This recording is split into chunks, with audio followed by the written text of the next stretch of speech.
All right. Good afternoon to each one of you. A warm welcome for an exciting discussion on industry trailblazers, where we interact with champions of change who are redefining the leadership.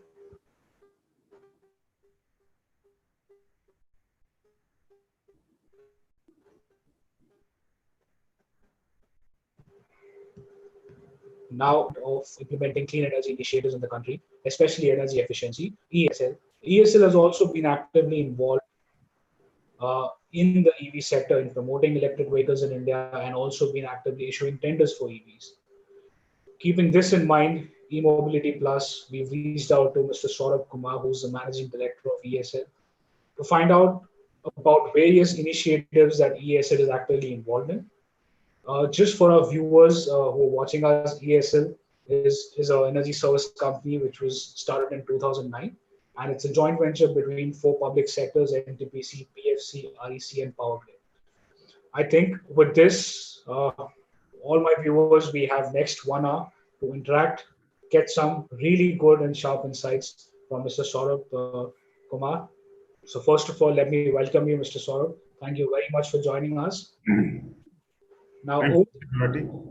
thank you. Thank Over the next 1 hour, while we interact, just to let the audience know, we have last 15 minutes where we'll pick up a couple of questions from each one of you. So please feel free to address them in the Q&A box, where our team can filter these questions and post the best of your questions to our guests here. Now, Mr. Saul, starting first thing with you, I'm sure this is a very commonly asked question, but in today's time, it'll be unfair if I don't touch COVID with you. So the first question is from ESL's point of view, uh, what impact have you seen because of COVID on the EV sector in India? First of all, Mr. Gulati, thank you very much for inviting me, and many, many thanks for all your very kind words about ESL. And of course, I mean, ESL being part of the general ecosystem is certainly impacted by what is happening around all of us. Uh, in many ways, in terms of, if you ask me, the revenues did not pick up the way we thought, particularly the last quarter of last financial year was certainly not very good. Also, we do a lot of work with state governments and municipal bodies who are now starved of cash. So there's a payment delays that we are seeing, like any other sector which deals with the government.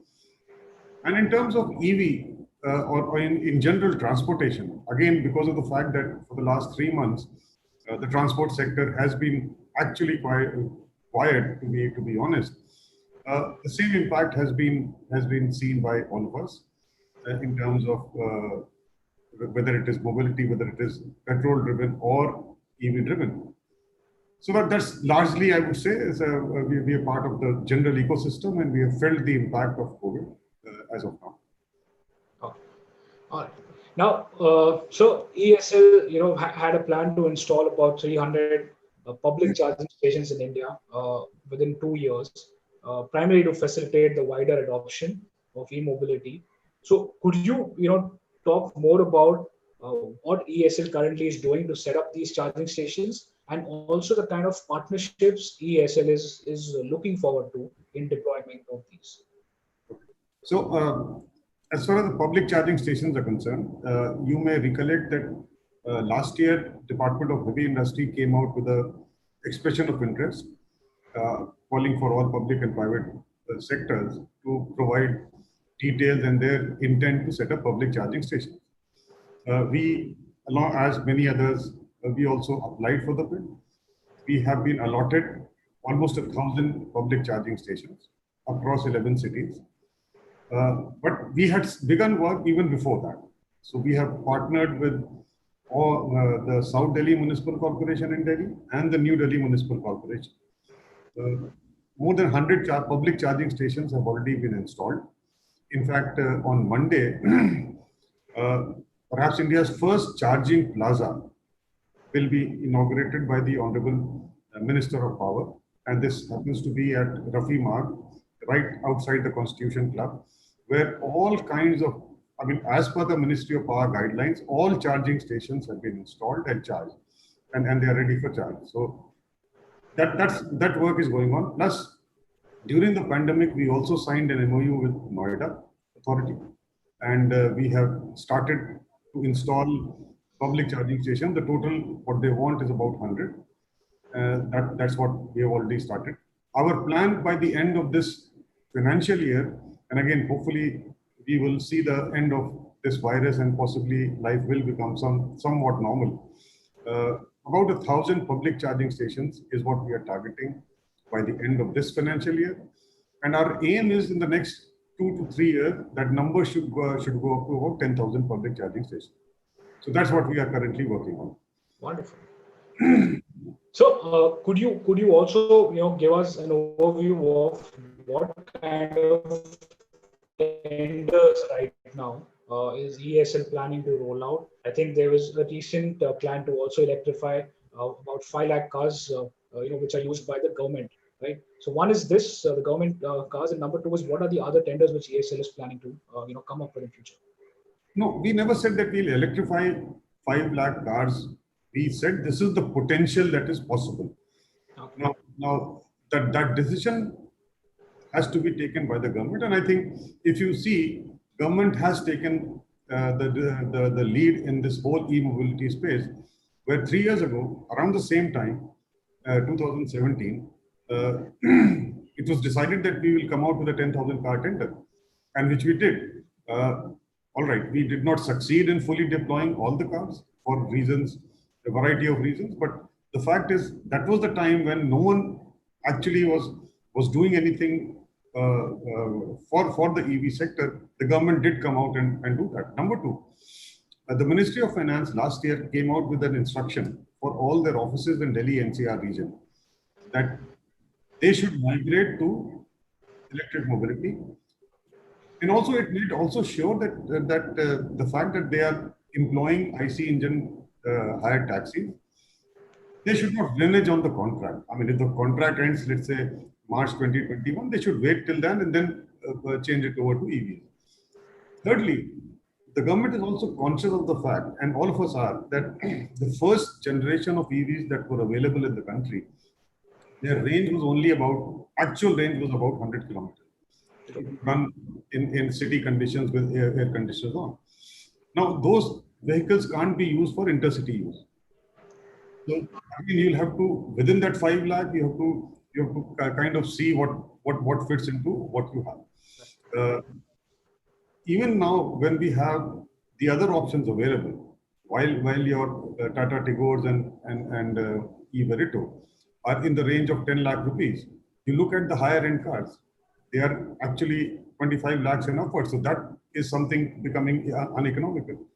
Yes, we did have the announcement of Tata Nexon in that mid sweet spot, but they have still not been able to commercially launch the vehicle as of now. But as I said, the government has been doing quite a lot as far as the electric mobility is concerned. Let me also mention that the government of Kerala has adopted Government of India's model. And in the last budget, they had announced that they will, in a phased manner, replace all their cars with electric. They have signed up an agreement with us for 65 cars in the immediate phase and 300 cars. And they have a state government agency called ENERT, which is their renewable energy body, which is now aggregating demand. So we are seeing that many state governments are also coming forward and making that right choice. I also understand that the government of UP is planning a similar plan to be announced very soon.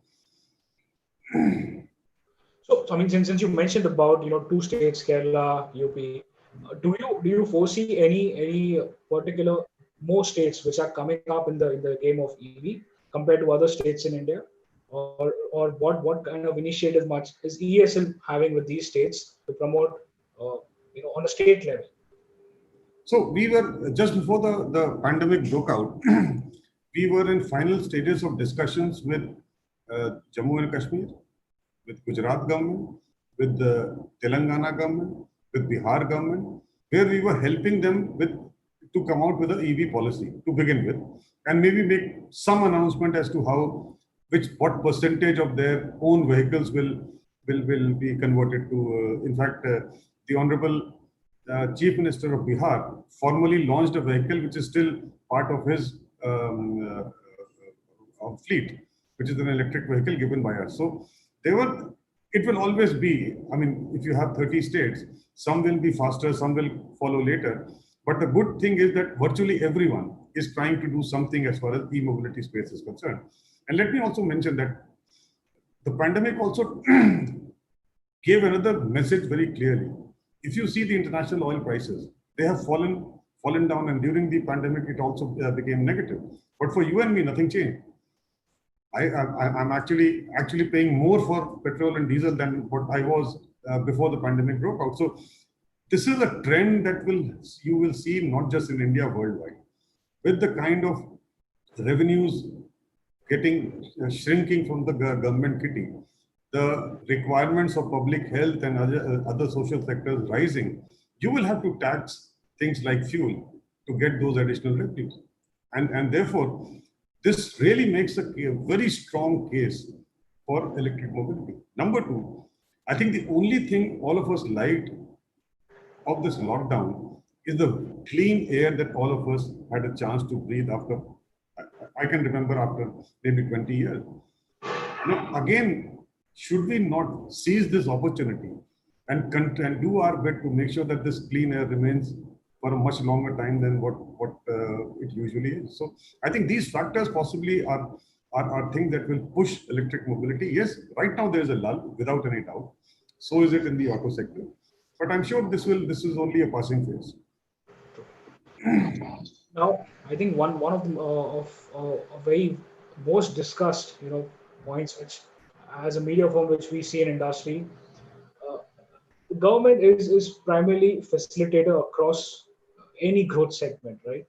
Whether it was solar before, it was wind, it's energy storage now, or it's EV, of which policy forms a very strong base. And then you have the entire private sector players who create an entire new, innovative business model, work on partnerships. What has been your take on the FAME 2 till now? And what do you think it needs improvement for faster adoption of e-mobility? Well, again, let me step back and say that 3 years ago, same time, when we were asked to start the e-mobility process,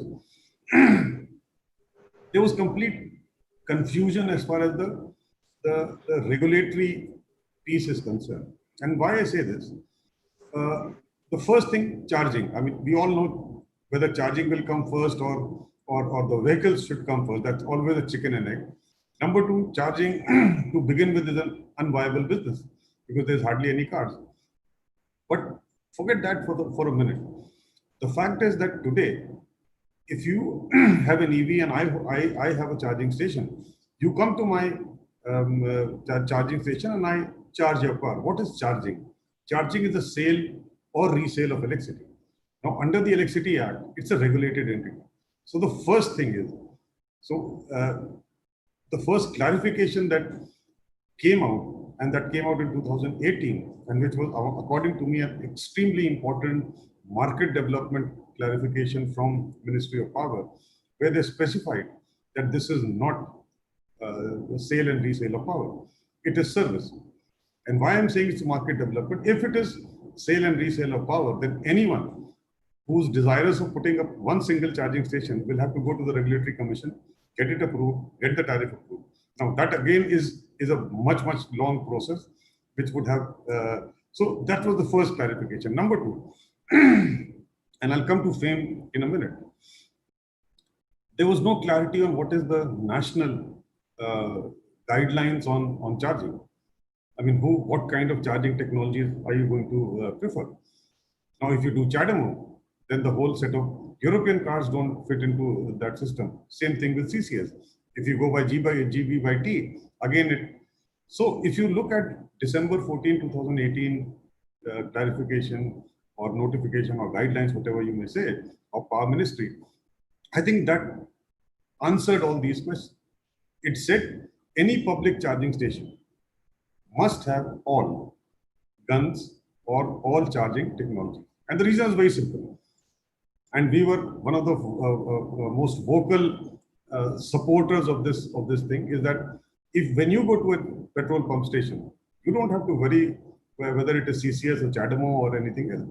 You are coming to a public charging station, and therefore you should be able to get a service regardless of which car or which battery technology or which standard you are using. And why this was a stepping stone.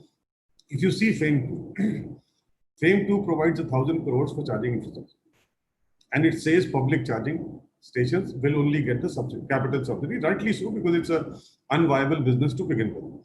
So why would anybody, private or public, put in money with no revenues coming in for the maybe next 3 or 4 years? So it defined the December guidelines, defined the standards, and in March, the government made sure that if you follow the standard, do a public charging station, I will give you up to 70% of capital subsidy. So all this piece was put together. Unfortunately, we went straight into an election after March 19. Then we got over it and we have this pandemic. So things have got tangled into things which are beyond anyone's control. On the second part, I think if you look at FAME 2, and I'm not talking about 2 or 3 wheelers, which is rightly supported by them, and buses as well. I mean, that everybody knows. But a very, very good thing that was done was to give demand incentives for about 50,000 four-wheelers in the shared mobility space. What is the logic of this? If you see, if that 40,000 was given to personal mobility, maybe 40,000 people, their family members, maybe 2 lakh people would have been affected in a positive way to look at e-mobility.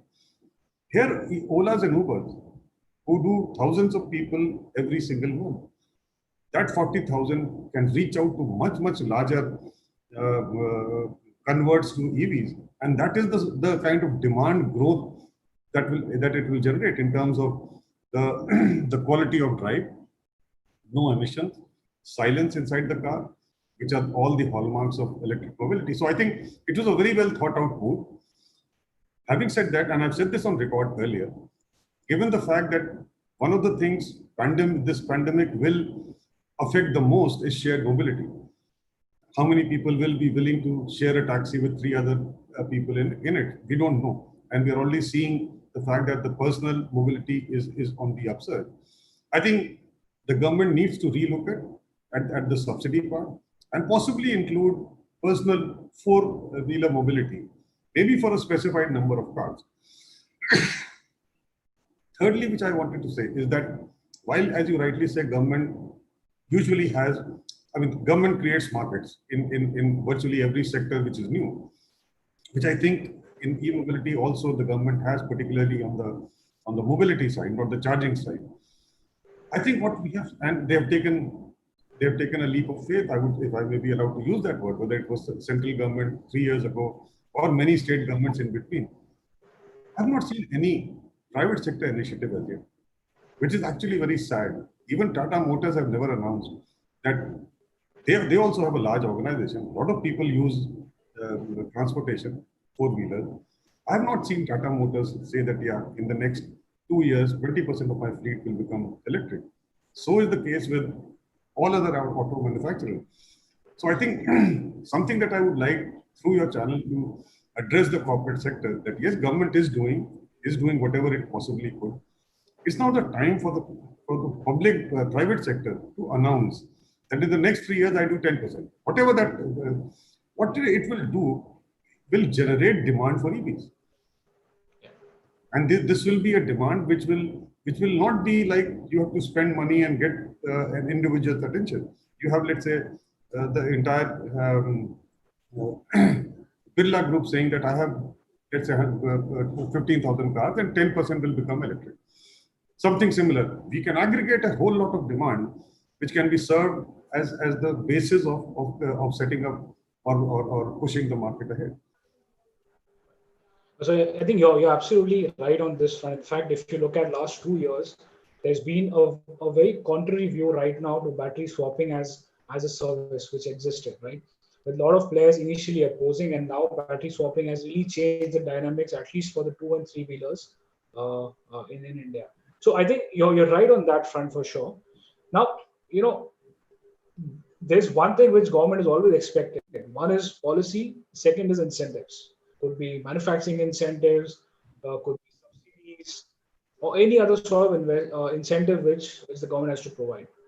With the recent developments that have taken place between India, China, or other nations, and with the launch, the aggressive launch and promotion of Atmanirbhar Bharat Abhiyan, uh, are we going to see a manufacturing policy for batteries in India with the kind of, especially with the kind of potential it has? But there is a big question in this, that without the raw materials and the technology, how does this take place? So how do you look at these two things coming in together? No, first of all, I mean, honestly speaking, I'm not the right person to answer the question, honestly speaking, because I know mostly from what is in the public domain that there is a national e-mobility and battery storage mission is on the works. And that mission would provide incentives for manufacturing lithium-ion batteries in India. We also hope that large part of the EV ecosystem gets localized, much in the same manner as a normal IC engine car got localized. Because remember, the auto industry is about 7% of GDP, employs millions and millions of people, either directly or through their ancillary units. So there has to be something which needs to happen, and which will happen. Having said that, if your question is lithium, nickel, and cobalt are the three raw materials that are needed for a lithium-ion battery, I think one has to look at a slightly larger picture. If you see where these elements are mined, it's only 5 to 7 countries, or maybe 10 in the world as of now. Maybe countries like India have not done enough of a discovery of these elements in India itself. But having said that, let's not focus on the second part. This will be an issue that will remain in a world which is connected. Whether we like it or not, till such time an alternate battery chemistry is evolved and is useful for transportation, we will have to live with lithium ion. We will be dependent on import, but certainly to a much lower degree as we are today for oil and gas. I mean, that is certainly for sure, because it's a space driven by innovation. The battery density is going up very significantly, which means the sizes of batteries are going down. The requirements of the metal may also go down. But as I said, this is something that we'll have to deal with. You can't wish away everything just because we had a pandemic. But this is something we have to realize that we do live in a globalized world, which is not going to substantially change, regardless of what is happening in US or maybe in China or maybe somewhere else. These are all temporary things. People have to respect the fact that not everything will be available in a single country. Okay. So I think as you already touched upon it earlier, the Bharat standard which has been launched. What do you think is going to be the future of this kind of charges? Is it for the Indian market? Is it going to be a universal charging technology, just like other standards operate in the industry? What has been the future that you look at this? No, as I said, if you see the Ministry of Power's charging guideline, they adopt all standards that are currently available in the world, except for the Tesla standard. Tesla standard is a proprietary standard, so there is no public charging station having a Tesla charger. They have their own charging system all across the world. And I think that's the right approach to move ahead, is to have all different standards and technology. There are two things which I would want to put on your, or maybe actually three things, which may it's important at this stage. Look at the experience worldwide and also in India. 70% of charging actually happens in home or office. That's number one. Number two, if you look at the fact that the charging guidelines in India require a 150 kilowatt of charging load at every single public charging station. So moving forward, there is a distinct possibility that these charging stations themselves, because they are near the load center, they are near commercial areas, could become a battery storage based charging station, right? I'm not talking about the car battery. I'm saying the charging station itself becomes a charging station, battery storage based charging station. It will help in two things. Number one, what is an electric car? It's a very big load. Let's take the example of MG and Kona. Both of them have a battery size of about 40 kilowatt hour. Something that Tata has announced has a battery size of about 100 kilowatt hour. Now imagine there's a residential complex having 100 flats and a load of maybe 2 megawatt or 1 megawatt, and 50 people buy MG or the Tata new big car, and 6 p.m. they come and plug it. Suddenly the whole system will collapse because the connected load is much more than the load the transformer can have. The advantage of a battery storage based charger is that it insulates the high value load with the grid because there's a storage system in between. Number two, battery has so many different other advantages, right? Grid support, providing if you don't need renewable energy during the day, you can store and give it out in the evening. So you do multiple things with the same batteries that are installed. The third thing, this space is driven by innovation. As you said, rightly said, swapping is something which is already happening in the 2 and 3 wheeler space. Look at e-rickshaws, most of them, swapping is the business model. Now, one can argue it is not formal, that's all fine, but there is a way market has been created as far as swapping is concerned. 4-wheeler swapping may not be possible because it's a 200 kilogram battery which is there at the chassis. But who knows, tomorrow, that 200 kilograms can be broken down into maybe 20 different smaller batteries, which is all over the car. All you have to do is to go to a swapping places, push out 5 batteries and push five batteries in. So these are the evolutions that we will see as far as the EV side of the story is concerned. I think, look, it's a very fast-moving world in terms of research, in terms of innovation. And I think what is needed and what the government is rightly doing is keeping our ears and eyes open for any innovation. And we have the flexibility to make sure that it is also equally applied and incentivized in a country like India. So I think building on this question, there's a very, a point which I'd like to have your view on. What role do you think would the government hold, the government-owned petrol bunks would play in deployment of EV charging stations, especially when you mention about, the charging time and residential or commercial properties? Do you think they have a space for EV charging, or is it primarily for interstate connectivity? Those are the kind of areas where this works.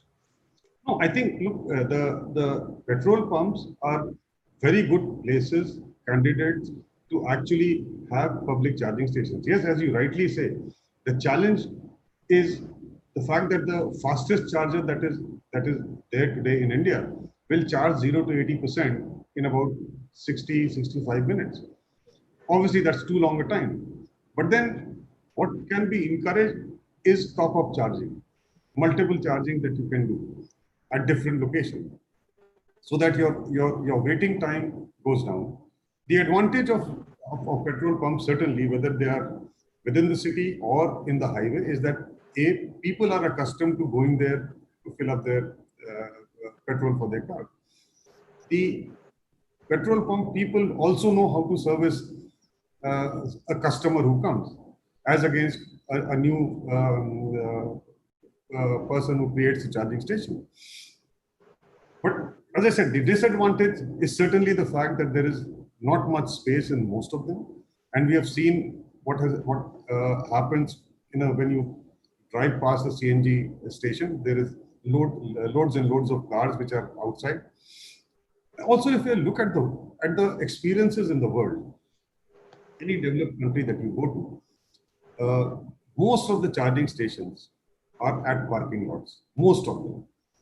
And the reason is very simple. If you go to Khan market, and we have at least 4 charging stations installed there, you'll go there, you'll spend at least 10 minutes in that market.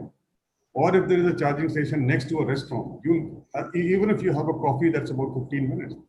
So I think the worldwide, if you see, petrol pumps have not really succeeded in while they have installed charging station, but because of the inherent time, they have not been able to be very, very successful.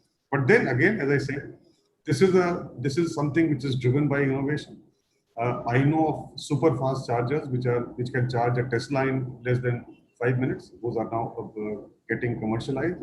Who knows? Once you have this, and if you're able to replicate the time it takes to fill up a petrol tank or less, maybe that these are the best places that can use charging stations.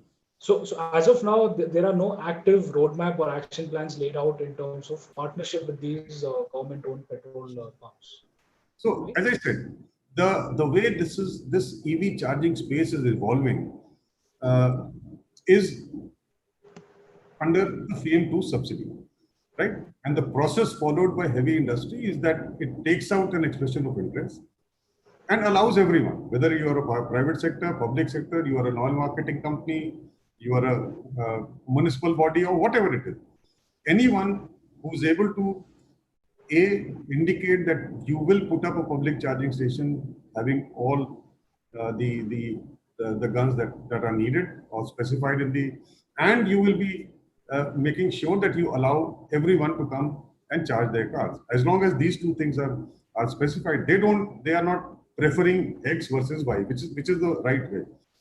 Number two, I know oil marketing companies like Indian Oil, HPCL, and so on and so, looking for partners, and they are installing public charging stations. In fact, we have signed up with HPCL to install charging stations in their petrol pumps in Mumbai. So a lot of such partnerships are evolving.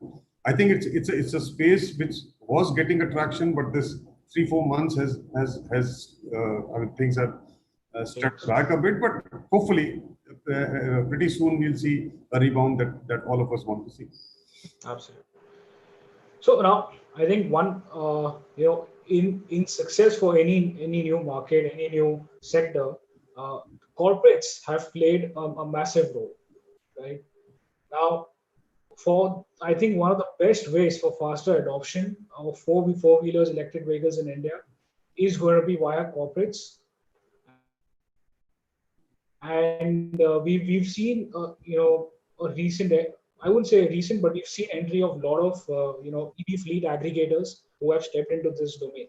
Now, from ESL's point of view, are you incentivizing corporates in any way, or are you building some kind of initiatives where corporates themselves directly participate?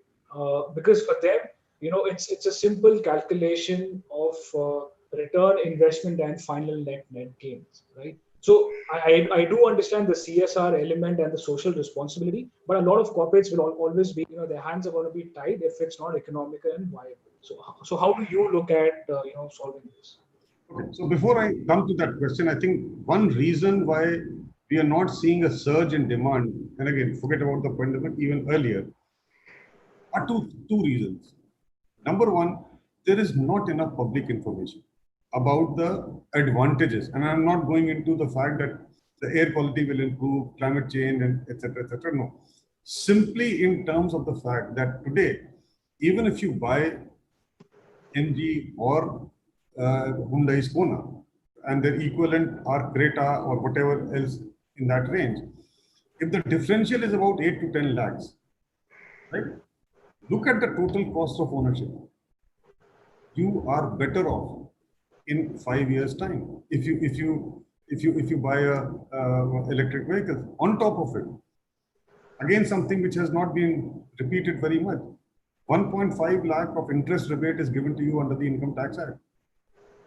The registration charges are waived off in several states. So I think public information about the fact that driving an electric mobility vehicle is about 1/5 to 1/6 of the cost of diesel or petrol vehicle. And why I'm saying this in the automotive sector, I think the most famous ad campaign and most effective ad campaign was Maruti Suzuki, kitna deti hai? That is among the first two questions a consumer asks when he or she reaches a showroom. And that, I think, and again, it is government and also the corporate sector which has not played out this part very, very well.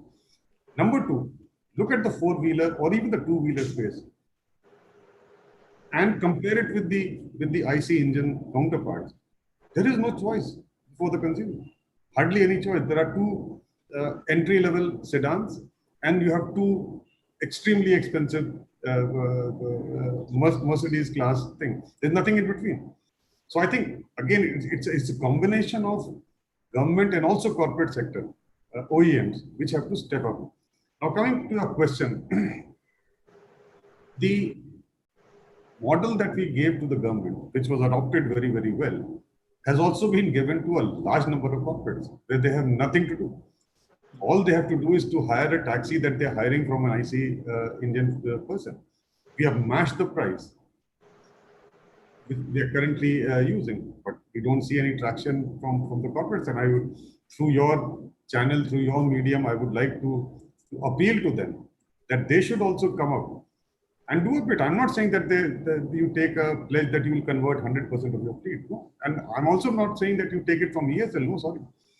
You just pledge that you will take 20%, 30% of your fleet in the next 5 years will become electric vehicles. If you buy electric vehicles, and I'm telling you, with the petrol prices rising, your payback of the additional investment may be 2 years or 3 years.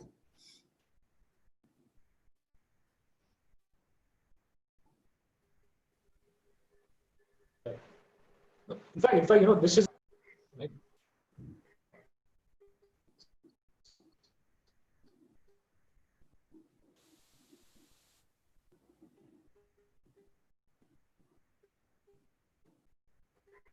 yeah. So I'm saying this is very closely related to, because in the beginning, one right, and the adoption of this in industries in the CNI segment, solar power and CNI segment, has also gone through the same trend, wherein the consumers ask, it's not about the payback of 5 year, 10 year, 25 year. It's about right now, is that investment justified? And that is the capital cost, which I think could have been one of the reasons, why the demand has not, we've not seen a surge in that. No, certainly, I completely agree. I mean, look at any segment class. For example, Verito and e-Verito. I mean, the difference in the cost is about 3 to 4 lakhs. Same thing with e-Tigor and the normal Tigor. And that's why I said, if you recollect, I would suggest to the government that at least for some time or some specified number of cars, you should include personal four-wheeler mobility also in the FAME 2 scheme, as it was in FAME 1 scheme. So that will possibly bridge some of the gap that we are looking at. And the second thing, and if you allow me a couple of minutes, and I said this whole space is full of innovation.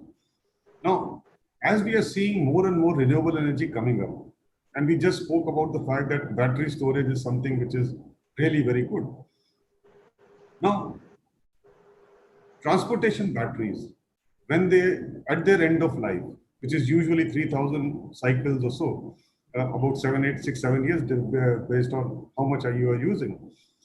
At the end of life, they can be used for stationary storage for another 3,000 cycles, which means a used car battery. And again, let me also point out one more thing that not many people have talked about, and it's a very human thing.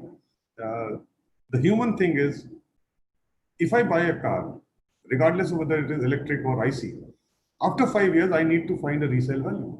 I said it, second hand. Now, what happens in an EV? After 5 years, you have to replace the battery, which is almost 50% of the cost of the car. Now, we have not come to that extent because the market has just begun. But this will be an issue that people have to ponder. So my suggestion is the following, which will possibly A, help reduce the capital cost upfront, B, take over this issue of what is my resale value, and C, the storage cost will go down in this country because this country will need storage. Today, the storage cost is about $300 per kilowatt hour, right? Now, this is my proposition.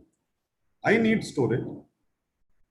I know I have to install 1000 megawatt hour of battery. I go to Tata's, Mahindra's, and maybe any other OEM, and I say, as ESL, I want to pre-buy your used battery right now. Which means what? The car will be registered into two names. One would be Vipul Gulati, owner of the car, and second is Saurabh Kumar, owner of the battery. Right? We can create a financial model because first 5 years you will be using it and next 5 or 10 years I'll be using it. So maybe let's say presume 50% of the cost of battery I give you. And why I need a registration? Because tomorrow Vipul may decide to do something else. So I have some legal right on that battery. Now this needs a change in the Motor Vehicles Act. The moment you do that, what are you doing? The capital difference between the two cars goes down. My storage cost from $300 goes to $150 because 50% has been taken by Vipul. So it's an ecosystem which, and Vipul also gets his second-hand value, which you are looking at after 5 years. So I think what is needed is rapid changes in policy and regulation. If you start allowing these markets, as you mentioned, that what can the government do? This is what it can do right now. And you allow multiple registrations on the same vehicle, which is not permitted as of now in the Motor Vehicles Act. There will be hundreds of players in energy storage market who will come in and invest in your car battery itself. The third thing, which is called vehicle to grid. What is an electric vehicle? It is basically a storage device as well. You can have regulations where all of us who own an electric car can store energy when it is excess in the grid, particularly renewable energy, give it back to the grid in the evening. You create another source of income for the EV owner.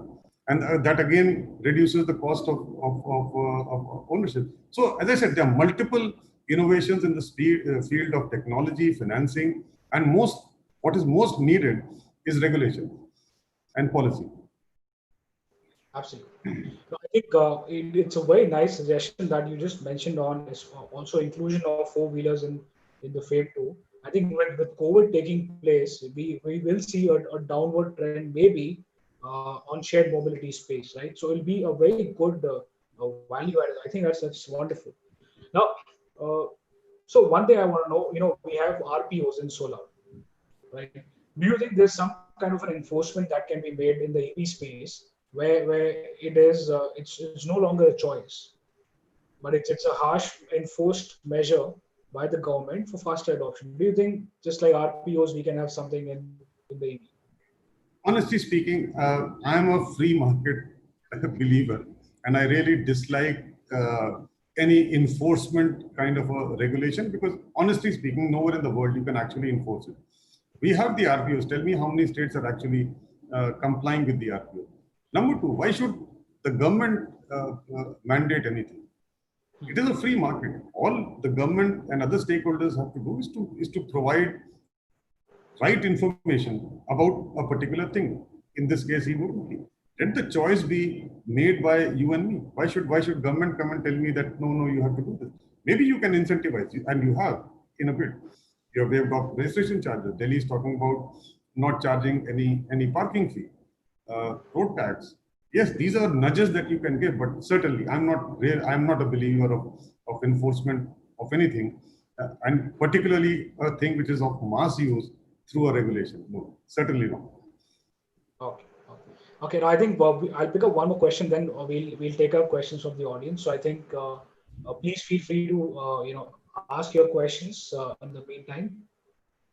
All right. So I think one thing where I think I want me to touch upon with you is the entire business model of retrofits, right? Do you think that the policy on retrofitting would actually help? Because there are not a lot of people right now, even if everything fits in, would be in a position to go and buy an EV vehicle. And retrofitting would be just like I think how CNG was evolved in this manner. I think it'll be a great addition. What's your view on this one? Sorry, on certain things, I have a very different view from what you talked about swapping and maybe a swapping policy. Why do we need a swapping policy?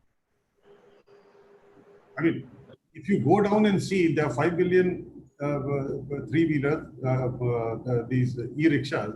Most of them are working on swapping. Why should government get into and decide what should be a swapping rate? This will all happen on its own.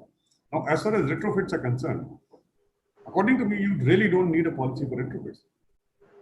There's a simple thing which is available, part of the motor vehicles rules, is that whatever car you have, if it fits into the regulations, if the ARAI is certifying that this car is good on safety, is good on everything else, it should work. I mean, yes, you can have a positive policy stuff if you want to promote retrofits, is to incentivize those retrofits, because in any case they will be done on existing cars, most of them, and therefore the cost of ownership does go down. So maybe some sort of maybe a GST rebate, maybe some other similar non-fiscal measure, but I would be very hesitant in suggesting a retrofit policy, because it already exists. People are doing it. Right. The moment you put it in a policy regime, then the government takes over. And then there are hundreds of inspections, and someone will say you've done this wrong and you should do that right, blah, blah, blah. Let it remain. So I think I do agree with you on a macro point of view, but I think the reason I asked that is, I think once any retrofit model takes away the major element, that's your car warranty insurance, I think, and the OEM is already taken a backseat the moment you touch anything in the car. And I think that is where, in fact, CNG did take place. It could not really penetrate across the people, across the masses. And I think that is because there was no standardization approach, and the OEMs never supported this kind of a transition which was made. So it was left to individual consumer decision. So that's where I was coming from. Sure, fair point. And I know, I mean, yeah.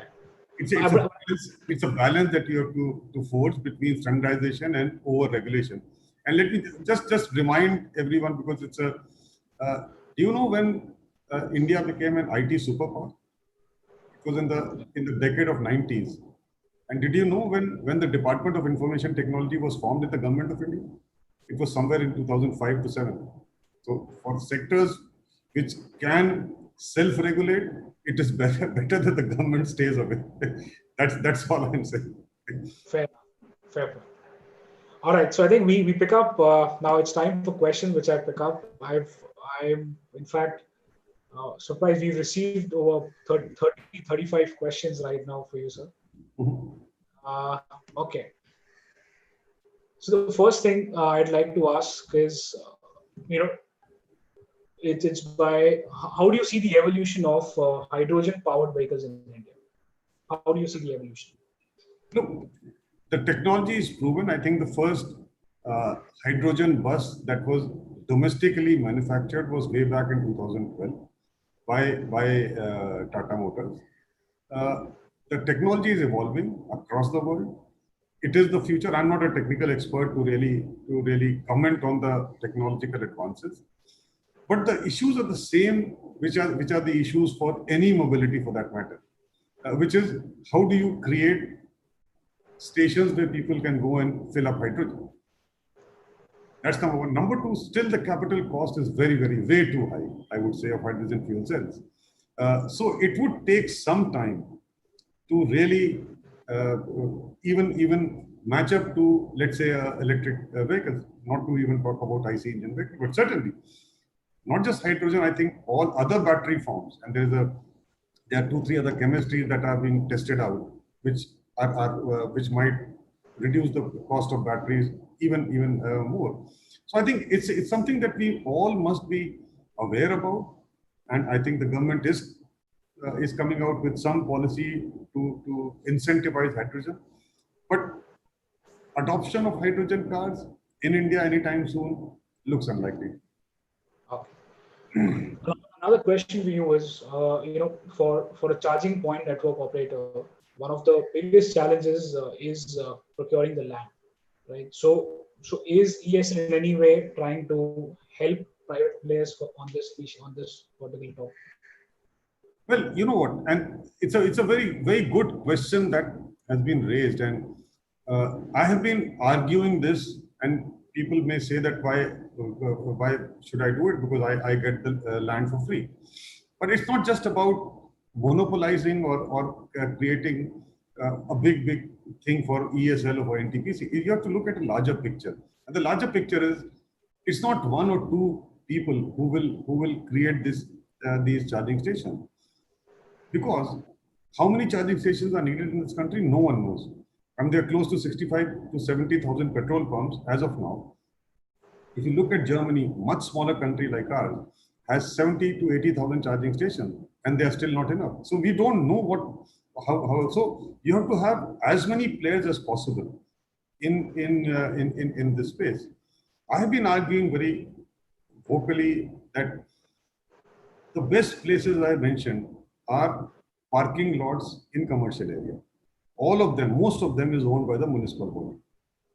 There is already a policy approach of the Ministry of Power that you must have a public charging station in 3 by 3 kilometer grid. I've been saying, get some technical assistance to states and municipal corporations. Let them identify those land banks. Let them decide on a rate, a rental which is not as per the market value. Maybe a share in the service that a charging operator does. Standardize that and then put it out for bidding. Then it's a level playing field. Otherwise, ESL can't help because we don't own the land, honestly speaking. Even if NDMC gives me the land, it's only for a particular purpose. I can't sublet it to anyone else. So this is something I would say should be taken up by players like SMEV, which is the association for EVs, or if there is an association for electric vehicle charging infrastructure. They must raise it to the government that if you want a level playing field and you want private sector to invest, you will have to create to kind of have a level playing field by creating a land bank with the same amount of cost, whether it is a public or a private sector. Okay, I have another question from Mr. Rakesh Sharma for you, who would like to know if there would be any standards for the battery manufacturing, because especially when it comes to battery swapping, each battery manufacturer would have different batteries, and it's not going to be possible to swap at any of the service providers. So, is that something which you're looking at? So, let's see what ESL's role is. We are a commercial entity. We are not involved in the standard setting, but I completely agree. Completely agree. One of the reasons why swapping is not happening the way it should in 2 or 3 wheelers, because every battery is different.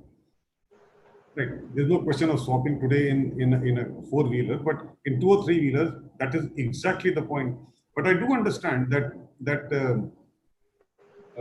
BIS and the Department of Science and Technology, DST, they are working on a harmonized common battery standards, at least for 2 and 3 wheelers, and which absolutely is necessary if you want to really push the market for swapping in this country.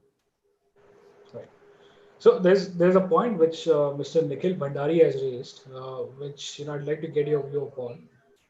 He's mentioned, I think some of the European nations have evolved from ICE to hybrids and then to EV. And India looks like on a transition where we are skipping the entire hybrid technology. So do you first of all see that it's a right move for us to do that, or they go, hands join hands together with each other? How do you look at hybrid as a technology in EV? Okay. So to answer this question, I think while the late doers are often criticized that they have not done things on time, but there is one advantage that a late comer or a late doer has, is to learn from what cannot be done, what can be skipped. And let me give you an example. India went straight from incandescent bulb to LEDs. Yes, there was a very short time of CFL. If you look at any other country, why not it? I mean, honestly speaking, hybrid was only a hybrid. Was as the name suggests, it was only transitional. Now, if we have a better product in virtually every sense, even Atmanirbhar Bharat, I mean, look at if you migrate 100% to in a hypothetical situation, then your all reliance on oil imports go away. So that's the most you can produce solar power in abundance in this country. So there are all good things, and plus for consumer, this is so much better anyway in terms of cost. So I think in all aspects of it, this is something that we must take forward and do. I have a question from Ms. Mayuri, who would like to know. ESL took great initiative in four-wheeler EVs in India. Does ESL also have a plan to lead two-wheelers EV in India? Look, the issue is as far as the only B2C uh, product that we had or a project that we had was Ujala scheme, which was selling a light bulb to people. Now, two-wheelers, there is no B2B segment. I can't sell two-wheelers or lease two-wheelers to a corporate or to a government. So I have to get into the B2C scale. Now, as a company, if you ask me, do we have the skill sets to do a B2C in an automotive sector? Certainly no. More important than that, do we need to do that? Certainly not. I mean, we as ESL, we have only taken up things where others have not been able to do, whether it is e-mobility, LEDs. No, this is a space that is going on. The manufacturers and traders have been there for ages. What are we going to value add in that? I mean, will possibly all the investment will go away. Or In fact, I've received a couple of more questions on battery swapping standardization itself, but I think since we've covered that, okay, I'll pick up last two questions of you. This is from a Saurabh Sagi who would like to understand, if authorities can allow to establish charging stations on highways or dhabas or on state highways by public investment. For example, if a farmer wants to dedicate a few, bigas of their land to install a charger, and keeping in all the safety measures around it, do you think that's a suggestion worth considering for the deployment? Vipul, no one has stopped anyone to install a charging station. Let me make it very clear. You are free, as per the guidelines and norms issued by the government, to install a charging station. Any one of them. Wherever you want to. No one is stopping you.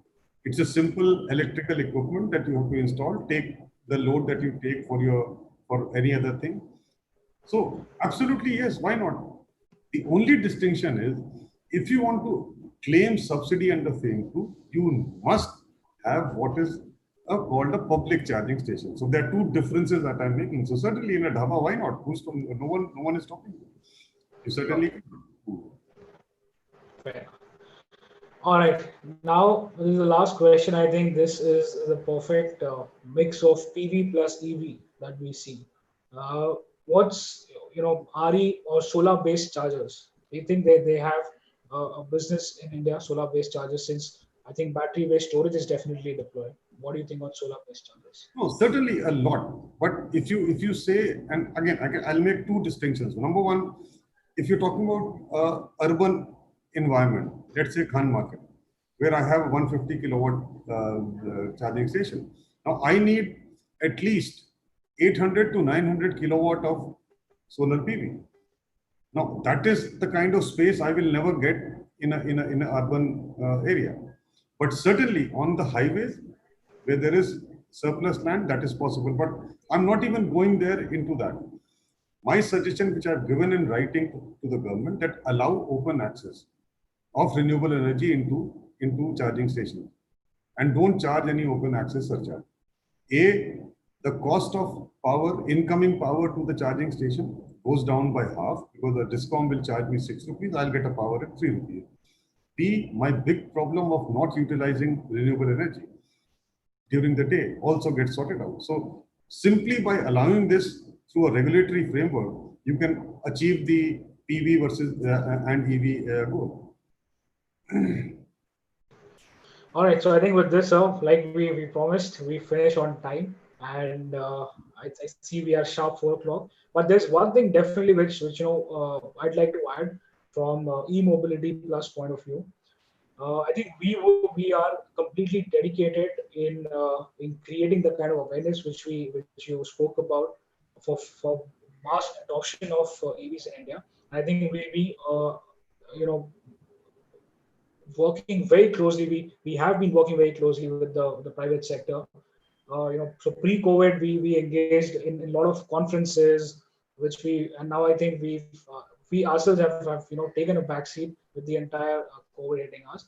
But that doesn't stop us at all from being committed. So I think firstly, thank you very much for giving us your time. I'm sure there are a lot of questions which you addressed. We would also try to summarize some of these points and give it to you, some of the questions which we could not, for your further initiatives that you plan. Any last closing remarks from your end on No, I would like to first of all thank you and everyone else, eMobility Plus, who gave me this opportunity.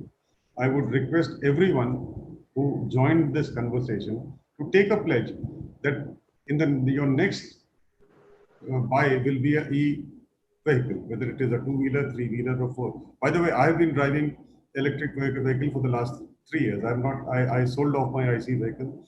I have not touched any IC engine vehicle till now. I think we can all have a virtual applaud from the participants. We do have that feature available.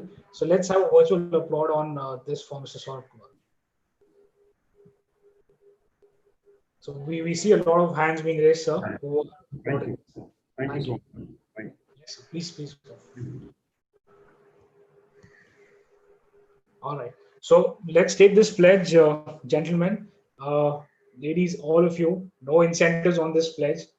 And I think with this, we officially conclude this session. So thank you all for joining us. This is Vipul Gulati. I hope you enjoyed. Bye-bye.